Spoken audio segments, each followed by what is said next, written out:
Адам комиссия кыска эле суроом бар эле да.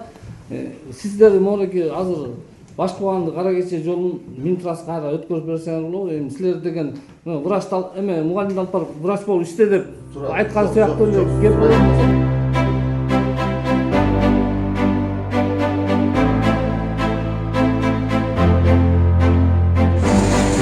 Assalamu alaikum jamat. Bugün 21 noyabr 2025 yıl. Dıykan Kara Keçe жолунда көпүрөлөр доңдоо иштери жүрүп атат. Көпүрөлөр зайбет жукарып, четтери урап кеткен жери бар болчу. Ошол жерге кум төгүп калыңдап, четтерин бийиптөө иштери жүрүп атат.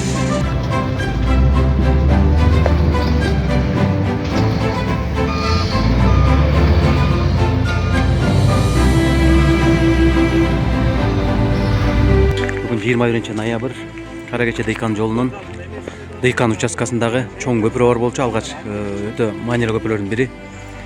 Ошол көпүрөгө убактылуу ремонт иштерин жүргүздүк. Бул жерден эки машина өткөндө көпүрөгө аябай эле күч келчү, түшүп кетүү коркунучу бар болчу.